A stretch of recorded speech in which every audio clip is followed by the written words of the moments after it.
সকালে আমরা অনেকেই দিন শুরু করি এক কাপ চা বা কফি দিয়ে।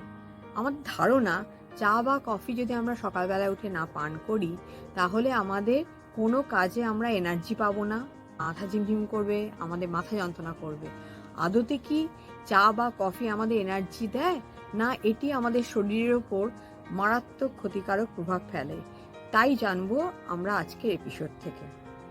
প্রথমেই বলি, চা বা কফি আমাদের পাকস্থলীতে জমে থাকা হাইড্রোক্লোরিক অ্যাসিডের পরিমাণকে বাড়িয়ে দেয়, কারণ চা কফি নিজেই অ্যাসিডিক।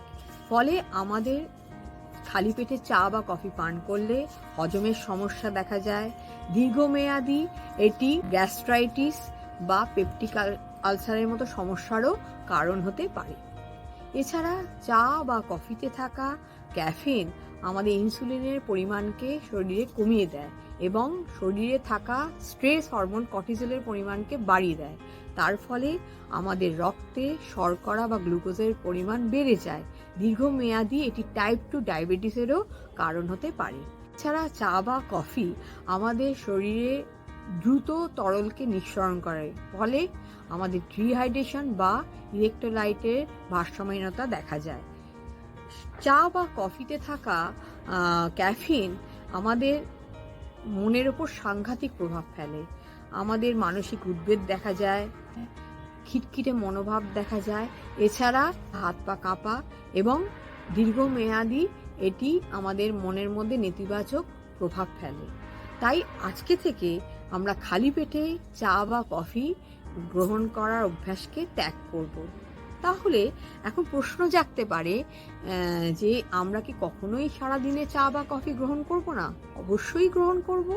আমরা সাধারণত জল খাবার খাওয়ার 1 ঘন্টা পর চা বা কফি গ্রহণ করতে পারি, তবে সেটা চিনি ও দুধ ছাড়া লিকার চা বা ব্ল্যাক কফি গ্রহণ করলেই ভালো। এছাড়া যদি আমরা কিছুটা গ্রিন টি গ্রহণ করতে পারি, সেটা অ্যান্টি অক্সিডেন্ট সমৃদ্ধ, সেটা আমাদের শরীরের উপর ভালো প্রভাব ফেলে।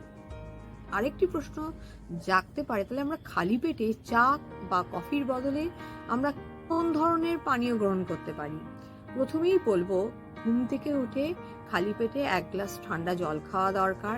এরপর আমরা লেবু জল গ্রহণ করতে পারি। সেটা কিরকম? যেমন 1 গ্লাস ঈষদুষ্ণ জলে 1/2 বা 1/4 লেবু রস মিশিয়ে আমরা খেতে পারি, যেটি আমাদের শরীরকে ডিটক্স করে এবং আমাদের হজমের ক্ষমতাকে বাড়িয়ে তোলে।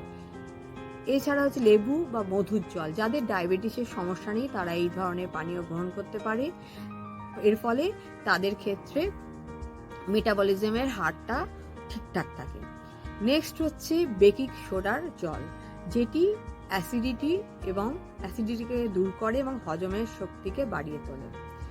এরপরও আছে মেথির জল, যাদের ডায়াবেটিসের সমস্যা আছে তারা আগের দিন রাত্রিরে 1 চামচ মেথি দানা 1 গ্লাস ঠান্ডা জলে ভিজিয়ে রেখে পরের দিন সকালে সেই জলটি ছেঁকে পান করতে পারে। ফলে রক্তে তাদের ডায়াবেটিস সমস্যা অনেকাংশে দূর হবে। এছাড়া আছে নারকেলের জল, যেটা প্রাকৃতিক ইলেক্ট্রোলাইট, যেটা আমাদের হজমের শক্তিকে বাড়িয়ে তোলে, শরীরে এনার্জি দেয়। এছাড়া আছে হলুদ ও গোলমরিচের জল। তবে বিধিবদ্ধ সতর্কীকরণ, যারা এই ধরনের পানীয় প্রথম গ্রহণ করছেন তারা অল্প অল্প করে শরীর বুঝে গ্রহণ করুন এবং এই পানীয় গ্রহণ করার পর অন্তত 30 মিনিট কোনো কিছু খাদ্য গ্রহণ করবেন না। এছাড়া যাদের শরীরে বিশেষ কোনো শারীরিক সমস্যা আছে তারা চিকিৎসকের পরামর্শ নিয়ে এই ধরনের পানীয় গ্রহণ করুন এবং দীর্ঘদিন একটানা একই ধরনের পানীয় না গ্রহণ করে শরীর বুঝে অল্টারনেটে আপনারা বিভিন্ন যে উল্লেখিত পানীয়গুলো আজকে আমি বললাম সেগুলো গ্রহণ করতে পারেন। আজকের এপিসোডটি যদি আপনাদের ভালো লেগে থাকে তাহলে আমার এই চ্যানেল এস রূপা ফিড বেঙ্গলটিকে লাইক বা কমেন্ট করুন। যারা নতুন বন্ধু আছেন তারা আমার এই চ্যানেলটিকে সাবস্ক্রাইব করতে ভুলবেন